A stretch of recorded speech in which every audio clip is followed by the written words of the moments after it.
सह्याद्री पर्वतरांगांमध्ये धो-धो पाऊस बरसतोय आणि त्यामुळे नदी नाले खळखळून वाहत आहेत, तर धबधबे प्रवाहित झालेले आहेत आणि यामुळे सह्याद्रीतील सौंदर्य बहरलेले आहे.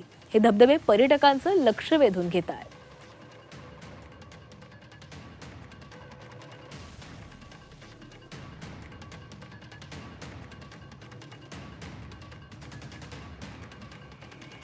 सह्याद्रीच्या पर्वतरांगा परिसरात सुरू असलेल्या जोरदार पावसामुळे आंबेगाव तालुक्याच्या पश्चिम आदिवासी पट्ट्यातील बोरघर परिसरातील निसर्ग वैभव बहरलेला आपण माझ्या पाठीमागे पाहू शकता.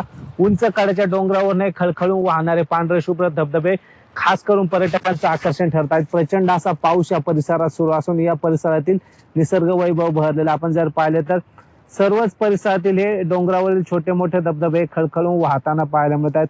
मोठ्या प्रमाणात या परिसरात पाऊस सुरू आहे आणि खास करून हे विलोभनीय असं दृश्य दाखवण्यासाठी मी तुम्हाला या बोरघर परिसरात घेऊन आले. आपण पाहिलं तर हे छोटे मोठे धबधबे आहेत, जे काय सर्व धबधबे आता खळखळू लागले आहेत. मोठ्या प्रमाणात या परिसरात पावसाची बॅटिंग सुरू असून या परिसरातील जी काही भात काचरा आहे ती सुद्धा पाण्याने तुडुंब भरलेले आहेत. निसर्ग वैभव बहरलेला आहे आणि जर तुम्ही विकेंडला कुठे फिरायला जाण्याचा विचार करता असाल तर तुमच्यासाठी हा नयनरम्य दृश्यांचा नजारा खास करून आकर्षण ठरू शकतो. आपण जर पाहिले तर सर्व असं हे आल्हाददायक वातावरण या परिसरात पाहायला मिळतं. मोठ्या प्रमाणात दाट धुके दाटून आलेले आहे, हिरवागार निसर्ग बहरलेला आहे, तर पावसाच्याही जोरदार सरी या परिसरात सध्या कोसळत आहेत. हेमंत चापुडे, झी मीडिया, बोरघर, आंबेगाव, पुणे.